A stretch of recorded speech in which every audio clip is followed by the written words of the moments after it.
Hey guys, welcome to How Haven Does It. This is going to be the segment where I talk about DMing and the DMing side of running my campaigns and what I changed, what I modified, and what I did to run the campaigns. This time around, we are currently running Hoard of the Dragon Queen. We are on, this was our third session.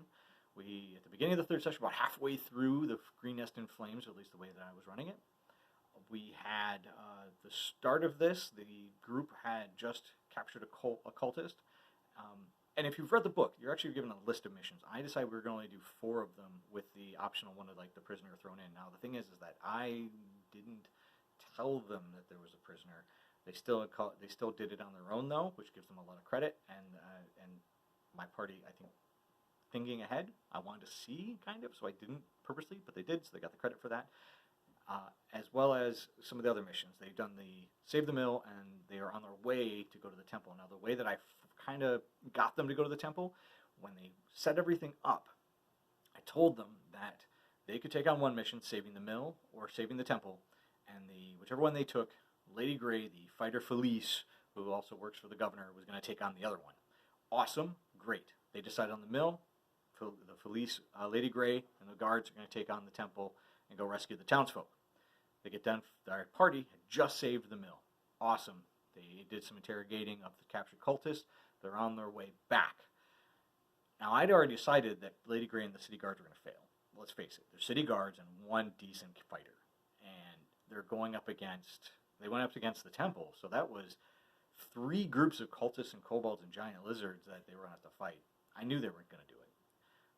I think the players kind of figured that out. They kind of maybe had an inkling that they were not going to be able to succeed.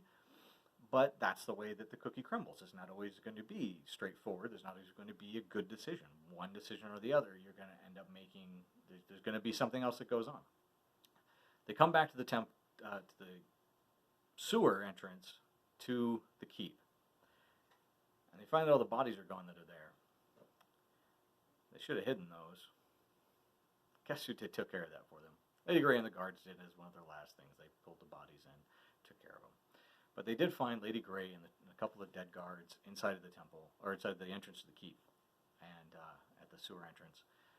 Lady Grey tells them they weren't successful, that they took out some of them, and asked them to go take it on to finish it. So the party heals Lady Grey, using up their last spell slot on their cleric, mind you, to heal Lady Grey and send her into the keep with Melanie. Now, if you watch the video where I tell the story part of it, Melanie escorted Lady Grey in. Part of that is because my players, just like any other party, it's Michigan in the fall and we had some sickness. So unfortunately, the player who plays Melanie wasn't able to make it to the table, and this was a good way to get her kind of out of it, completely fit with the story, Melanie helping out Lady Grey.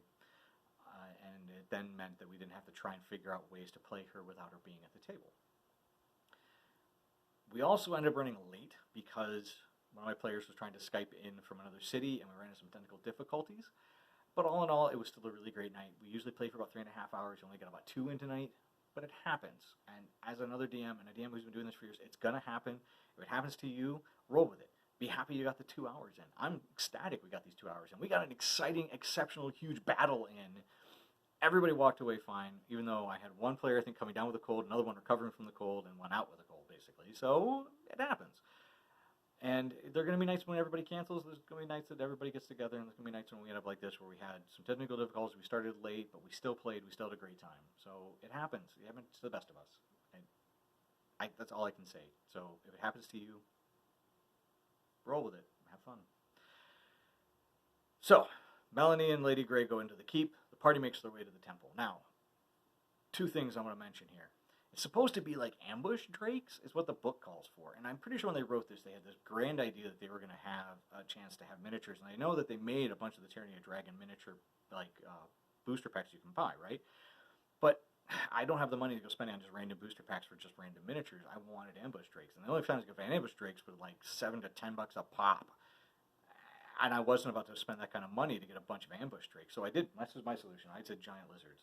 So I found giant lizards. And we got these from, I think actually I ended up getting these from the great beyond of the interwebs, but a whole bag of them.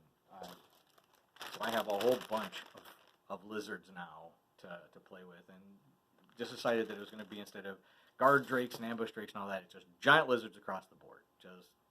I might still use the stat block from those just to give us some variety. But for the most part, I'm using those.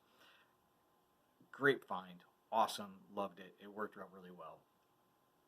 The designer and the buildings that I've been using, by the way, are David Graffam models from drive-through games. You've seen, I think, the pictures and stuff. This was my temple. This is actually his church, I think, in it, from the discount bundle I picked up. This was freaking awesome, by the way. The walls from the photo are the same thing. It's just cardstock that I folded up and made. And just, these were awesome. And they came with a bunch of ideas. So they came with 3 different palettes. You can do the gray brick, you can do red brick, you could do tan, I want to say was the other one. You could then choose whether or not you put the lanterns on it. There's one of the other ones. Okay, yeah. You could choose whether or not it has cracks on it, and even like the little wanted posters and like notices hung up.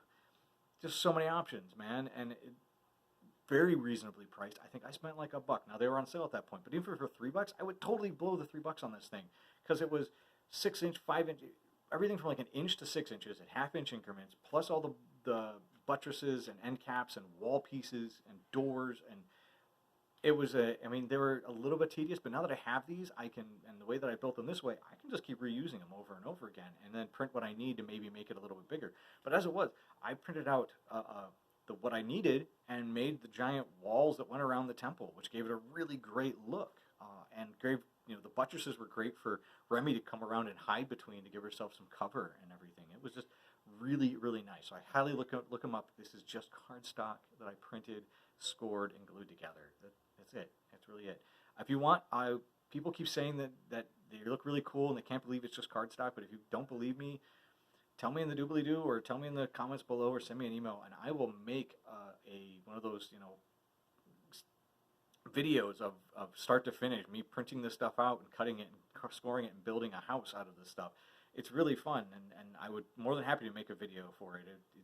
This is awesome stuff, and I can reuse them over and over again, and it's just cardstock. I'm out, you know, the couple of bucks I spent on it, which was totally worth it, and then ink for my printer and some cardstock paper. That's really it. Really nicely done. Really nicely done stuff. Highly recommend it. Let's see. So the last thing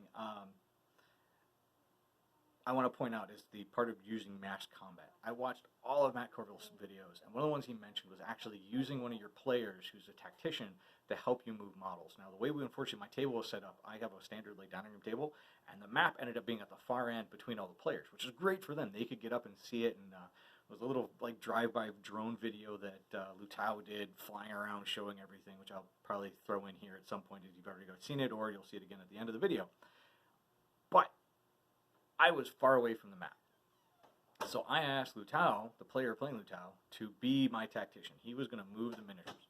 So when it came time for the kobolds to go, I told him, like, hey, the kobolds are going to move as far as they can and get into combat. They're going to either run their full movement, and get into combat, or they're going to run and attack, and they're going to swarm and use those tactics. And so he would then move them all. Then it would come time for the cultists. Okay, the cultists are all going to attack whoever the kobolds are attacking. They're going to move here. And then he moved them all for me. And allowed him to do something when it wasn't even his turn, but also allowed me to like not have to worry about it and focus on like, all right, so they're moving. And then I'd ask him like, all right, and I could see from the map, okay, we've got 4 guys here on, 4 kobolds on the Reese. That means they're getting advantage to attack. Wonderful. And I just start rolling. It was so nice. I highly recommend it. If you're going to do like a tactical map, if you're going to do a large amount of monsters like I did, again, we had 12 kobolds, we had 6 cultists, 2 dragon claws, and 3 giant lizards, as well as 5 players on the table. I highly recommend using one of your players to help move all the monsters around. Even if you just give them one. Like, I could have actually at that point, if Melanie was playing, the player who plays Melanie, she loves moving this stuff. I probably would have said, all right, Melanie, you're running all the cultists and the giant lizards. And then Lutao, I want you to run all of the cultists and the dragon claws. Cool. And then have them move them however they, again, make them attack. They loved it. It worked out so well and allowed me to focus on the rolling and focus on how everything was still playing out. Worked wonderful. Thumbs up on that idea. Totally worth it. Other than that, the combat went pretty well. I think that the players all really loved it. They loved the battle map. I will admit, being able to make the stuff out of cardstock, spend my, a couple of, like one night, I spent like a Saturday making a bunch of the walls. I had the temple already done from earlier, thinking they might have gone that way as opposed to the mill. I had the temple already made up, but then decided to add the walls in the weekend before. So I sat down and, we watched some reruns and I cut out walls and made walls. It was fun.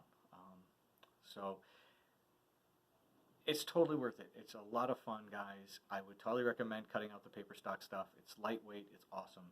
If you have any questions about what we're doing, I would highly recommend you to send me a message. My email's down in the doobly-doo. Write me a comment. If you want to see me make the video about making one of the buildings, I have no problem making a time-lapse video of making one of the buildings up. Totally be happy to do that. Just shoot me a message or say so down below. If you want to hear more about the characters, again, I will let me know, and I'll see if I can get the actual players to introduce their characters for us, even if it's just a minute or two video. Thank you so much, and this has been the first installment of How Haven Did It. And with that, may you make all of life's saving throws.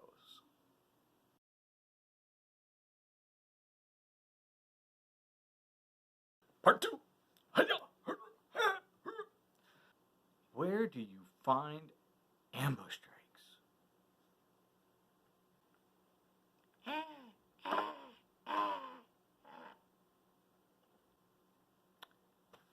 Welcome everybody to How Haven Does It, or How Haven Did It.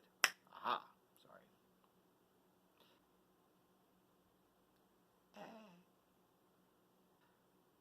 Where the heck do you find ambush drakes?